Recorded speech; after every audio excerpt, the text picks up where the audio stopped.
All right, welcome back to Musicians Edition. Today we're looking at Essential Elements on the Snare Drum Book, number 112, which is All Through the Night. Okay, so in this piece, when we're looking at the snare drum part today, in this piece we have a few different things that we have to kind of figure out here, right?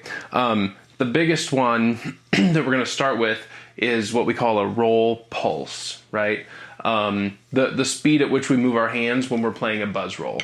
All right, so you can see in the little box above number 112, there's a little description about using a 16th note roll pulse when we see the quarter note rolls in number 112, right? So every time we see the quarter note with the little Z mark through the stem, what this is telling us to do is to play 4 buzzes, right? As if they were 16th notes, right? Or we're thinking 1 E and but we're buzzing 1 E and okay? So we need to practice that a few times on its own just to get used to doing that before we put it in context here, right? So remember, when we're practicing our buzzes, we want to make the buzzes last as long as they possibly can, right? We want to make each buzz last until the next buzz starts, so that what we end up with is just a long, sustained sound, right? Or the way that your book puts it, we want to do this as smoothly as possible.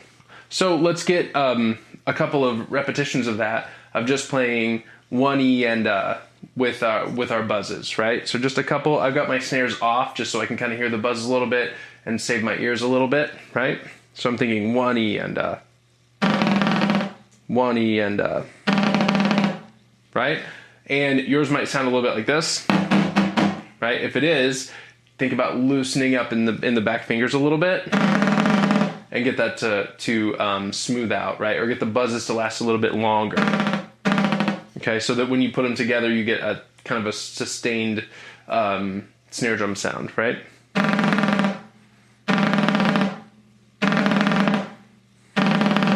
Right? Now, if we glance through number 112, you'll notice that every time that we have that quarter note roll,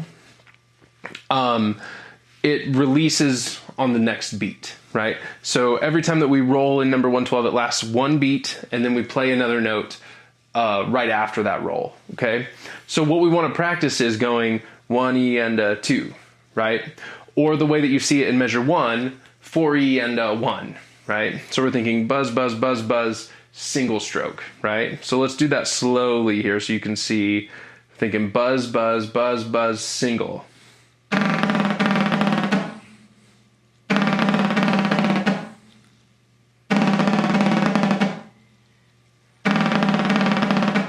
Okay, and once you're comfortable with that, buzz, buzz, buzz, buzz, 1, right? Once you're comfortable with that, then you can think a little bit quicker, right? 4 E and 1.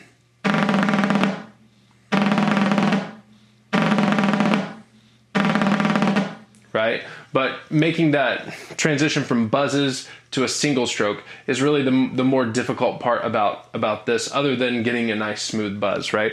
So you have to think about what do my back fingers do, or what does my wrist have to do in order to get a single articulation as opposed to a buzz, right? And you have to make that switch when we cross the bar line, right? So let's practice it a couple more times.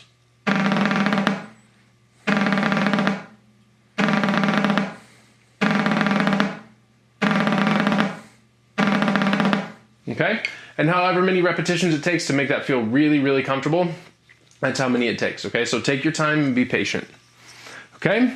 So now another couple of things we got to look at here in number 112 after we feel pretty good about the rolls on 4 E and 1.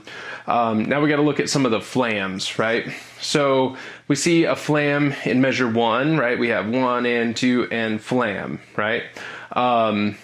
That one just being, the only flam in that measure, a little bit easier to execute. Let's try it real quick. So we're thinking 1 and 2 and flam.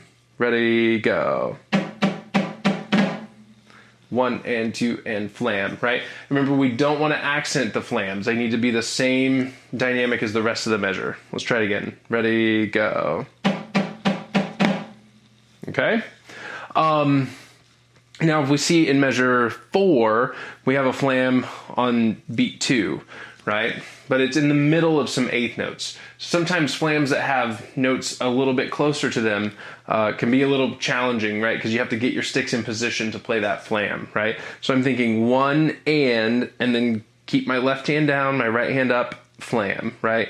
So let's try that slowly. One and now I'm in position, right? One and flam, one and flam, right? And then we can do it faster. One and flam, one and flam, okay? And then we can put the eighth note after it. So we're thinking one and flam and. So that'd be the first four notes of measure 4, right? So let's try that. Ready and go and one and flam and. Again, ready, go, one and flam and. Okay, now let's play all of measure 4. So 1 and flam and 3. Ready, go. Okay, and so then you can practice that measure till you get comfortable with it, right? That pretty much takes us through the first 4 measures, right? We've got some more challenges we got to deal with in the second half of the piece, but before we do that, let's put those first 4 measures together, okay? So this is from the beginning. I'm gonna go ahead and turn my snares on. We'll go from the beginning all the way through the first 4 measures, okay? 1 and 2 and ready, go.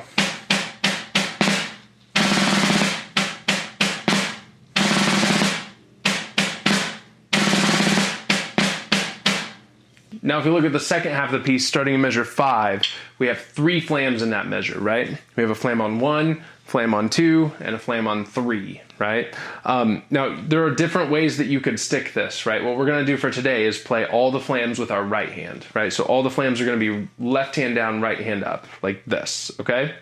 And then the in-between notes are going to have to happen on our left hand, right? The eighth notes that don't have flams on them are going to have to be on our left hand, right? So we're thinking flam, left, flam, right? Flam, left, flam. So I'll show you what that looks like.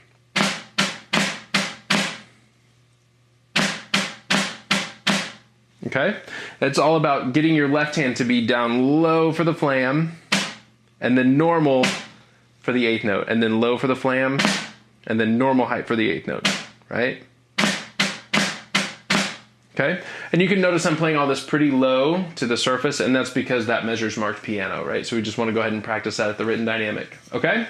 So now that we've got flam, left, flam, we can add 4E and a 1 and work the buzzes into this measure, right? So this is going to be all of measure 5. Ready and go and.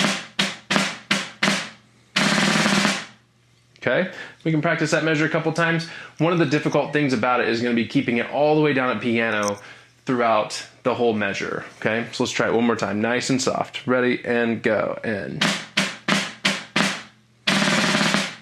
Okay. Now from there we just have a couple more flams, a couple more buzzes. But in measure 6, we have a rhythm that's a little bit tricky, right? So if we look, we have an eighth note on beat 1 of measure 6, right? And then we have an eighth rest after that eighth note. So that those two combined, the eighth note and the eighth rest is all of beat 1, right? Then we have a rest on beat 2, okay? Then which is a quarter rest, so that's all of beat 2. Then on beat 3, we have an eighth rest, which is going to be half of that beat. Right? So we play on 1, rest on and of 1, rest all of beat 2, rest the first half of beat 3. All right? So then what's left after that is the second half of beat 3, right? Or what we would call the and of 3. Okay? So play on 1 and then play again on the and of 3, right? So we're thinking 1, 2, 3, play on and, okay? And what we see on and is 2 16th notes, right? Now remember, we count 16th notes as 1 E and right? Or on this beat, it would be 3 E and But because there's a rest at the beginning of beat 3, we're going to rest on 3 and E, because that's the first half of the beat. And then we're going to play on and right? So we're thinking 3 E and right? Rest and right? So when we put that whole measure together, if we're just counting, we're going to go 1, rest, and 4, and, right? 1, rest, and 4, and. Okay, so let's play just that measure so we can get that rhythm nice and solid. Ready and go. And 1, rest. Okay, Now, once you're comfortable with that measure, we can go ahead and play the whole second line, but remember, we got to keep it piano all the way to the end until the very last measure where we have a crescendo, okay? So here we go from the beginning of the second line, right? Starting at measure 5. 1, 2, ready, go.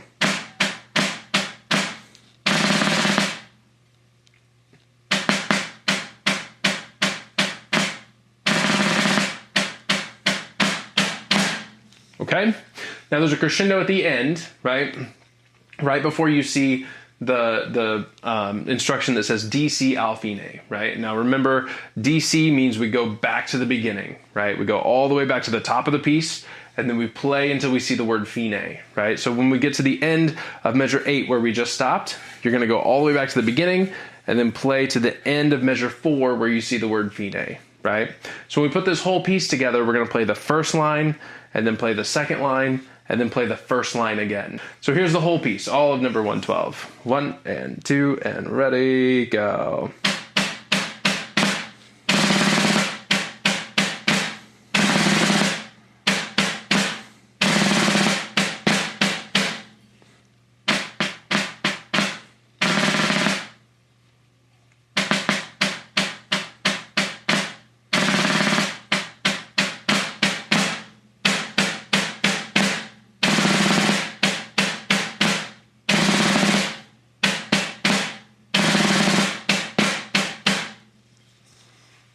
All right, so that's number 112 from Essential Elements.